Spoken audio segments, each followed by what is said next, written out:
말씀 앞에서 경외함으로 주께 홀로 섭니다. 생명의 말씀 읽고 순종해 주를 예배합니다.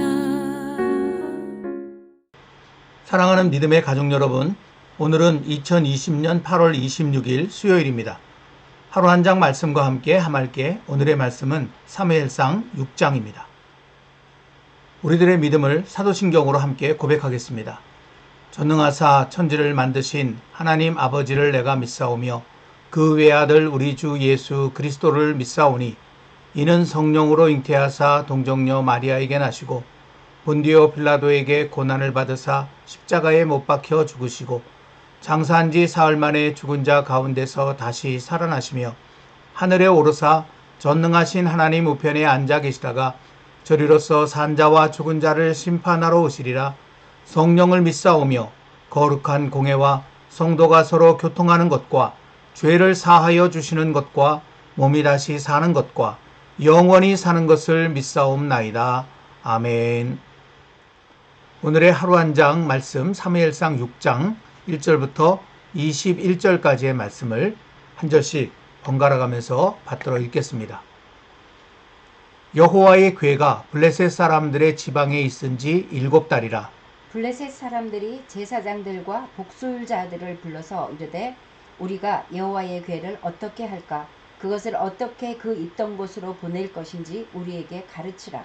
그들이 이르되 이스라엘 신의 궤를 보내려거든 거저 보내지 말고 그에게 속건제를 드려야 할지니라.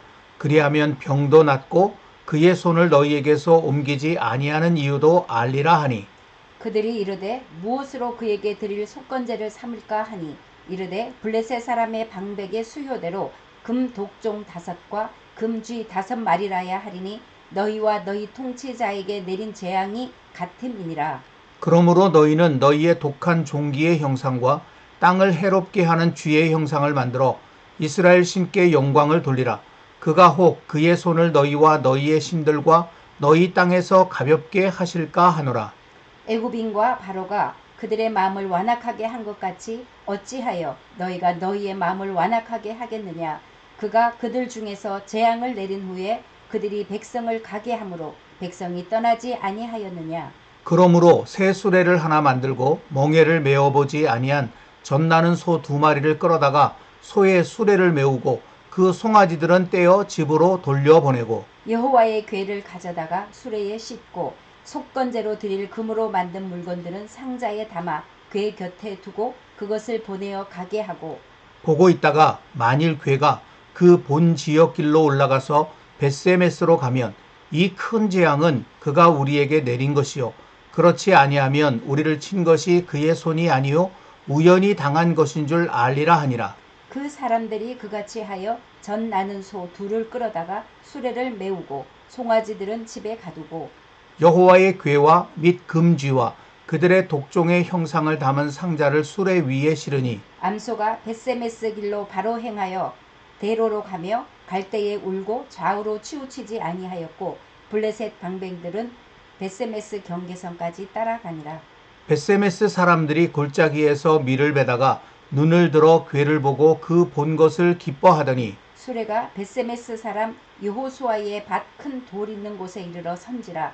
무리가 수레의 나무를 패고 그 암소들은 번제물로 여호와께 드리고 레위인은 여호와의 궤와 그 궤와 함께 있는 금 봄을 담긴 상자를 내려다가 큰 돌 위에 두매 그날에 벳세메스 사람들이 여호와께 번제와 다른 제사를 드리니라. 블레셋 5 방백이 이것을 보고 그날에 에그론으로 돌아갔더라. 블레셋 사람이 여호와께 속건 제물로 드린 금 독종은 이러하니 아스돗을 위하여 하나요? 가사를 위하여 하나요? 아스글론을 위하여 하나요? 가드를 위하여 하나요? 에그론을 위하여 하나이며 드린 바 금쥐들은 견고한 성읍에서부터 시골의 마을에까지 그리고 사람들이 여호와의 궤를 큰 돌에 이르기까지 5 방백들에게 속한 블레셋 사람들의 모든 성읍들의 수대로였더라. 그들은 벳세메스 사람 여호수아의 밭에 오늘까지 있더라. 벳세메스 사람들이 여호와의 궤를 들여다본 까닭에 그들을 치사 5만 70명을 죽이신지라.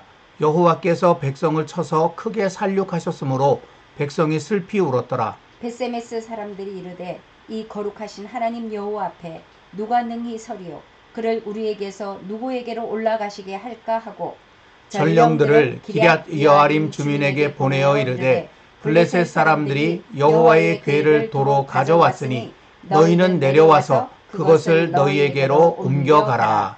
아멘. 오늘의 하루 한 장 말씀인 사무엘상 6장은 이렇게 시작하고 있습니다.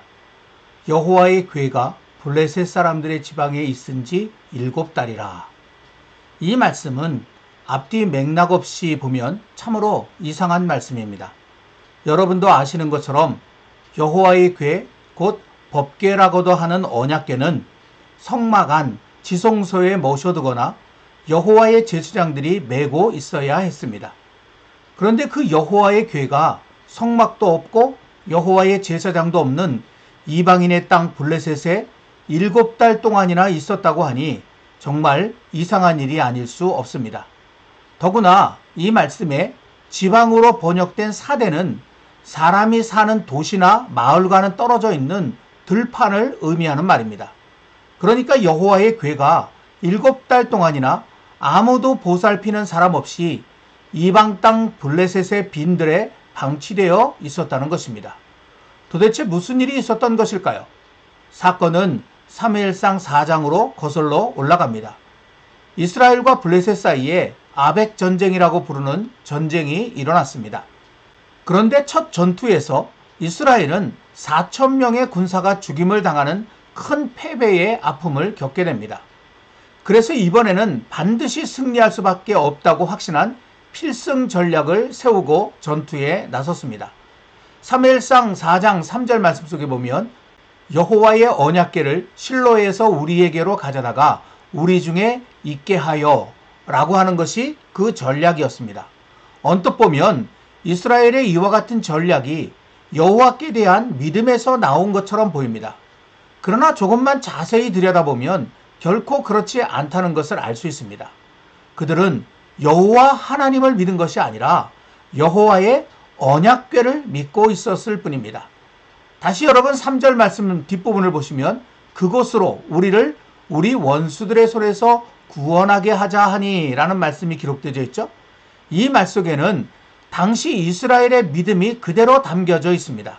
그들은 여호와가 아닌 그것, 곧 여호와의 언약궤 또는 그 언약궤를 가져오는 자신들의 행위가 그들을 구원할 것이라고 믿고 있었던 것입니다.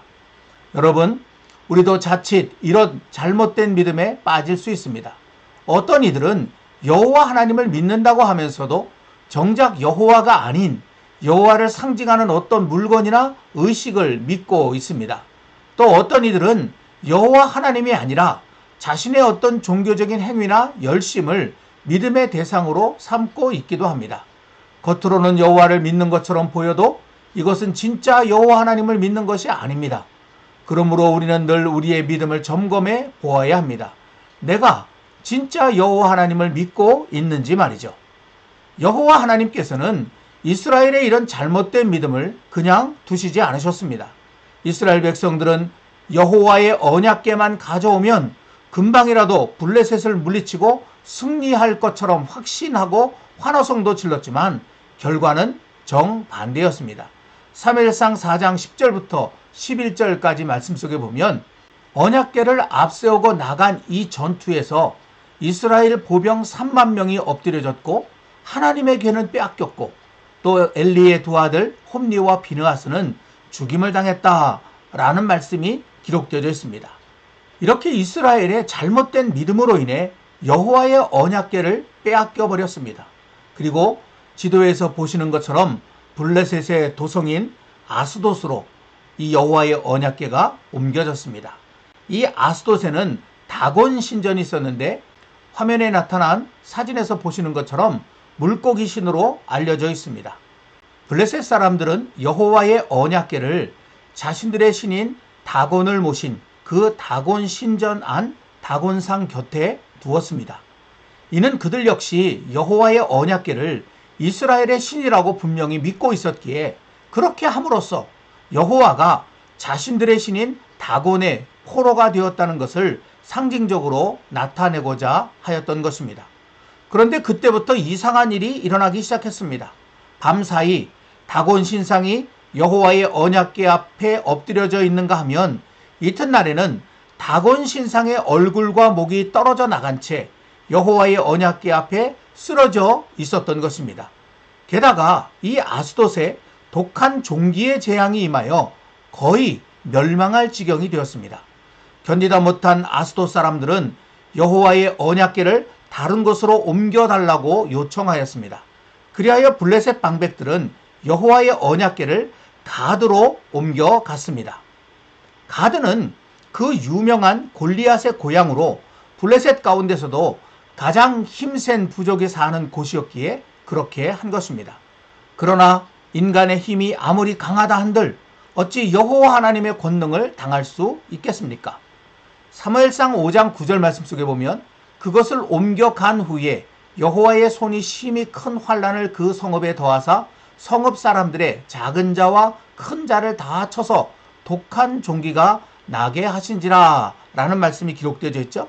이 말씀이 여호와의 언약궤를 옮겨간 가드에서 일어난 일을 기록하고 있는 거거든요. 이 말씀 속에 작은 자와 큰 자라고 하는 이 표현 속에서 이 가드에 거인족이 살고 있었다라는 사실을 우리는 알게 되는 것입니다. 상황이 이렇게 되자 가드 사람들은 부랴부랴 여호와의 언약궤를 에그론으로 보냈습니다. 그곳에는 블레셋의 더 강력한 우상인 바알세봅의 신전이 있었기 때문입니다. 하지만 이미 여호와의 언약궤가 가는 곳마다 무서운 재앙이 임한다는 것을 알고 있던 에그론 사람들은 결사적으로 여호와의 언약궤가 자신들의 성으로 들어오는 것을 반대하였습니다. 그리하여 이러지도 저러지도 못하게 된 블레셋 사람들은 여호와의 언약궤를 에그론 가까운 들판에 두고 7개월 동안 그 처리 문제로 골머리를 앓고 있었습니다. 이렇게 해서 여호와의 언약궤는 오늘 말씀 1절과 같은 상황에 놓이게 된 것입니다. 그런데 이와 같은 사건의 전개 속에서 우리는 우리가 꼭 깨달아야 할 소중한 영적 진리 하나를 발견하게 됩니다. 그것은 여호와 하나님께서는 우리가 그분을 얼마나 잘 믿느냐에 상관없이 분명히 존재하시며 당신의 살아계심과 위대하심을 나타내신다는 것입니다. 지금까지 살펴본 것처럼 당시 우상을 섬기던 블레셋은 말할 것도 없고 여호와의 백성이라고 일컫던 이스라엘조차도 여호와 하나님을 온전히 믿고 따르지 않던 그런 시대였습니다. 오죽하면 여호와 하나님의 보좌를 상징하는 언약궤까지 빼앗겼겠습니까? 그러나 그럼에도 여호와 하나님께서는 스스로 온 세상 가운데 당신의 살아계심과 위대하심을 나타내셨습니다.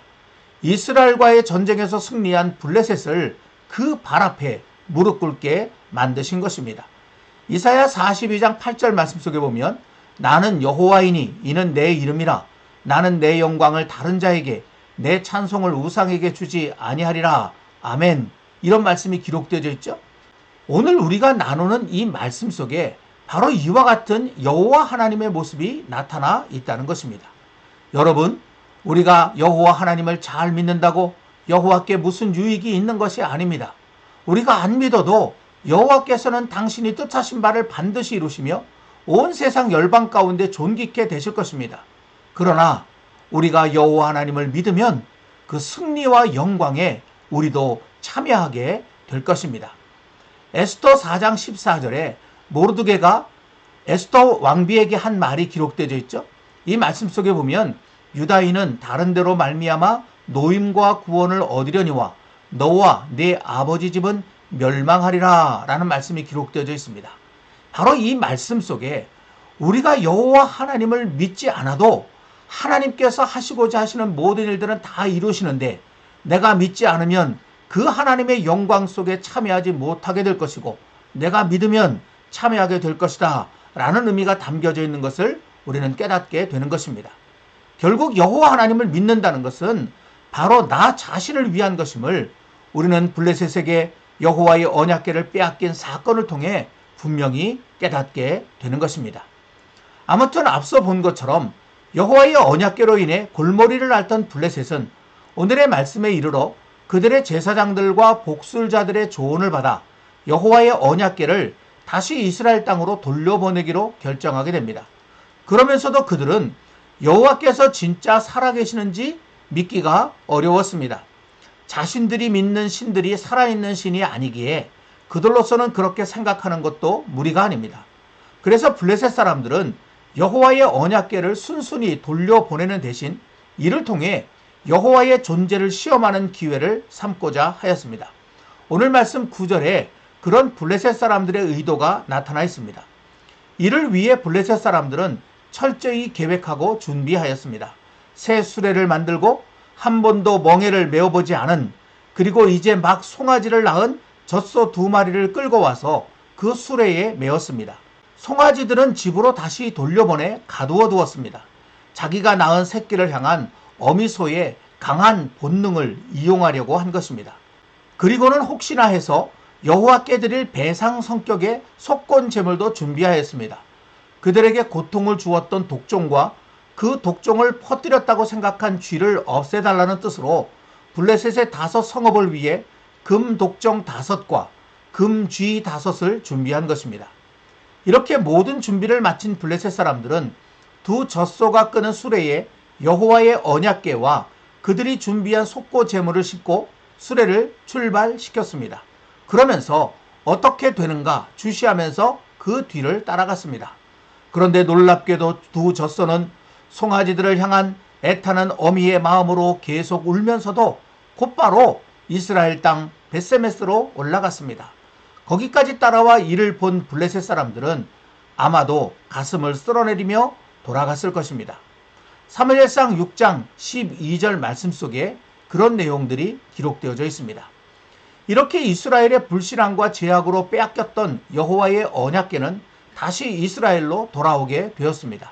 그리고 가장 먼저 이것을 목격한 벳세메스 사람들은 너무나 기뻤습니다.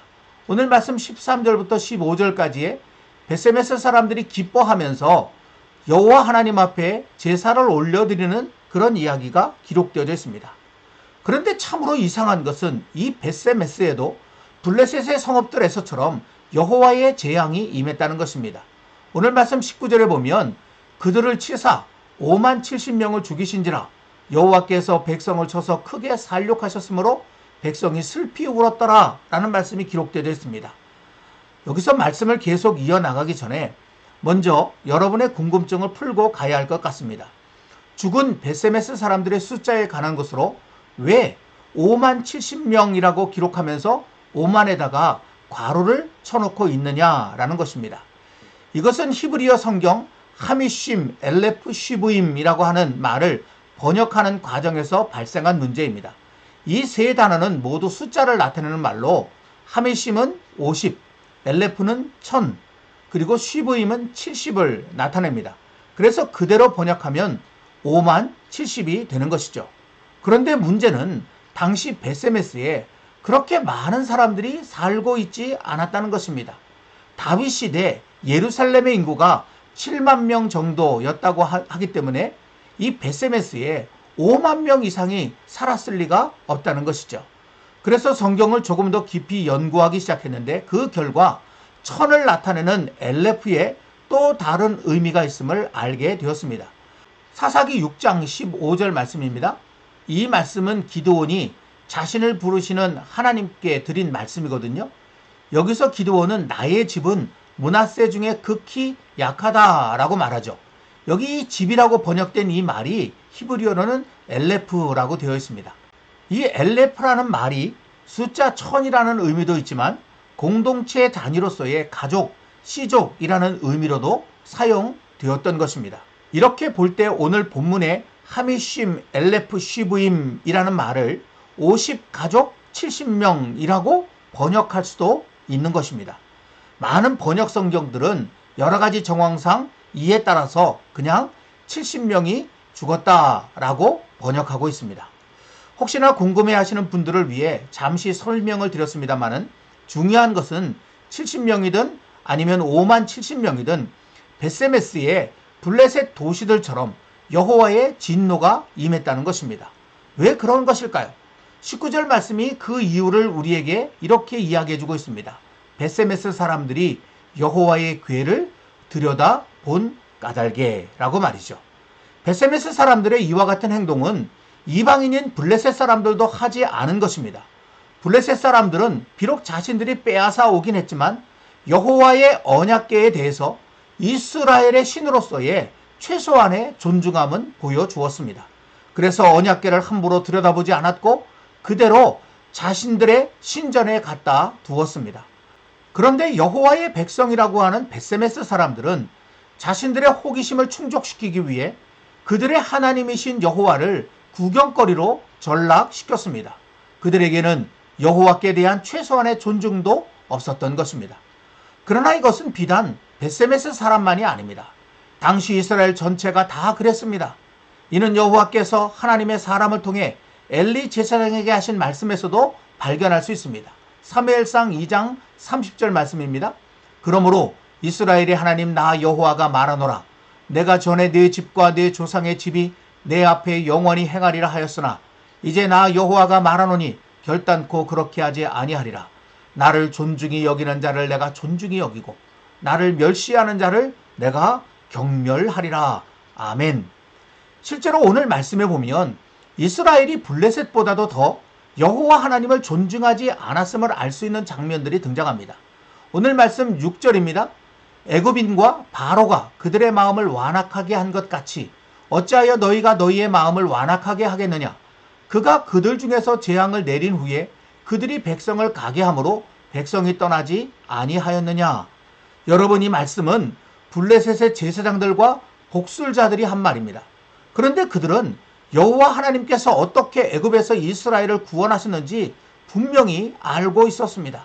하지만 정작 이스라엘은 자신들을 구원하신 여호와 하나님을 잊어버리고 있었습니다. 또 블레셋 사람들이 자신들에게 임한 재앙이 여호와로부터 온 것인지를 알아보려고 할 때 그들은 벳세메스라는 곳을 목표 지점으로 정했습니다. 이 벳세메스는 여호수아 21장에 기록된 대로 제사장의 성읍이었습니다.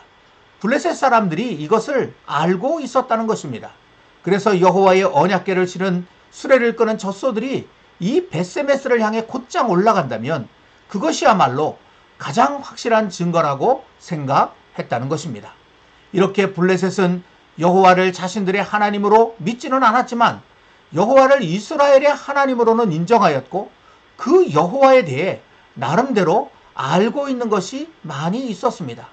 그런데 이스라엘은 그만도 못했습니다. 다른 민족은 그들이 여호와의 백성이라고 말하였지만 정작 그들은 여호와를 자신들의 하나님으로 인정하지 않았습니다. 그러기에 여호와가 하신 일도 그 말씀에도 전혀 관심이 없었습니다. 오늘 말씀에도 보면 벳세메스 사람들은 자신들의 잘못을 깨닫고 여호와 하나님 앞에 엎드리는 대신 두렵다는 이유로 여호와의 언약궤를 다른 곳으로 보내버리기까지 하였습니다. 여호와와는 함께 있고 싶지 않다는 것입니다. 그 말씀이 오늘 마지막 부분인 20절과 21절에 안타깝게 기록되어져 있습니다. 사랑하는 믿음의 가족 여러분, 저와 여러분은 여호와 하나님을 믿는다고 하는 사람들입니다. 그런데 우리가 블레셋같이 여호와를 자기 하나님으로 믿지 않는 사람들보다 여호와를 존중하지 않는다면 말이 되겠습니까? 세상 사람들보다 우리가 여호와께서 나를 위해 행하신 그 일도 모르고 그래서 감사하지도 않고 내 생명과 행복을 위해 주신 그 소중한 말씀도 제대로 알지 못하고 알아도 무시하면서 살아간다면 어찌 되겠습니까? 참으로 안타깝게도 오늘의 말씀에는 이스라엘이나 블레셋이나 다를 바가 없는 모습이 기록되어 있습니다. 아니, 블레셋보다도 못한 이스라엘의 모습이 나타나 있습니다. 저는 이 모습이 지금 저희의 모습은 아닌지 참으로 두렵습니다. 그러나 지금 우리가 이 말씀을 나누고 있다는 것 자체가 소망입니다. 이제라도 바로 깨닫고 여호와를 진정 나의 하나님으로 모시고 존중히 여기며 산다면 얼마든지 소망이 있습니다.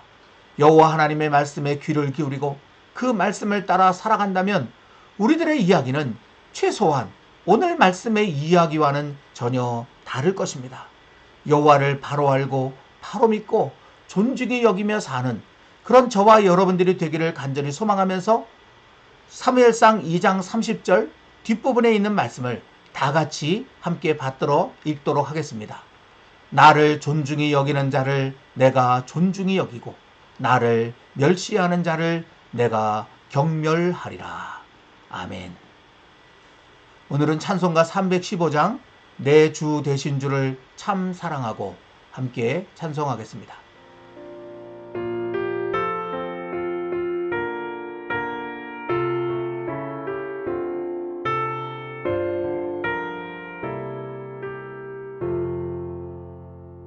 내 주 되신 주를 참 사랑하고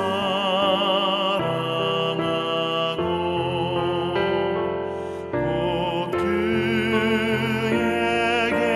죄를 다고합니다.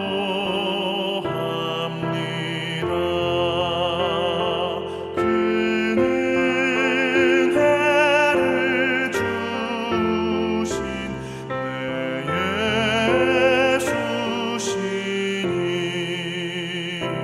내 예수시니 이전보다 더욱 사랑합니다.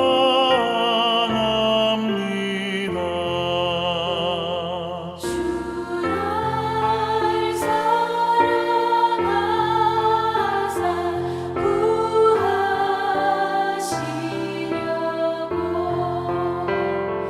저 십자가 고난 당하셨도다.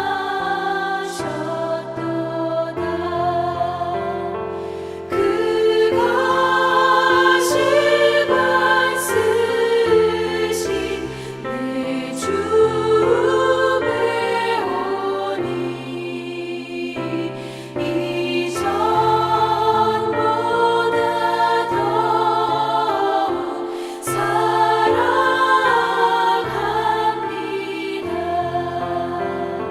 내 평생에 힘쓸 그 큰 의무는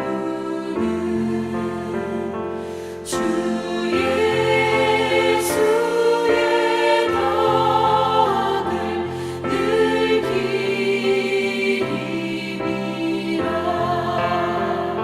숨질 때에까지 내 할 말씀은 이전보다 더욱 사랑합니다.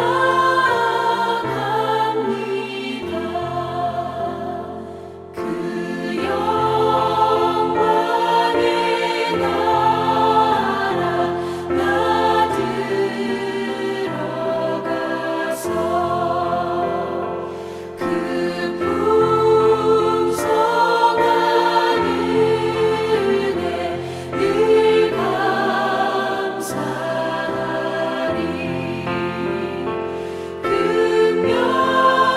금멸류관 쓰고 나 찬송할 말 이전보다 더욱 사랑합니다.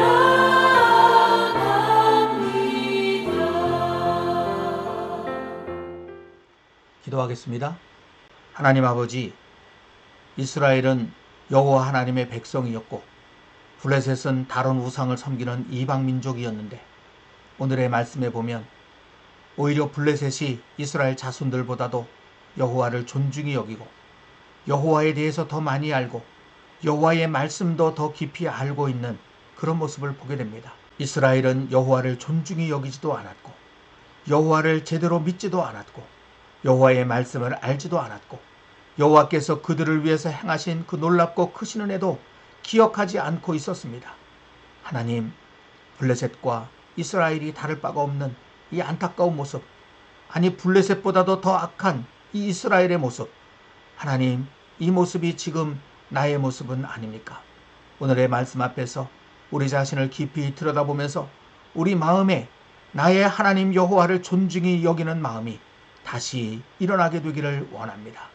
하나님을 진정으로 사랑하며 하나님의 말씀에 귀를 기울이고 하나님을 바라보면서 따라가며 살아갈 수 있는 저희들이 되도록 주님 도와주시옵소서. 예수님의 이름으로 간절히 기도하옵나이다. 아멘. 계속해서 찬양과 함께 좀 더 깊은 기도로 나아가시기를 바랍니다. 감사합니다.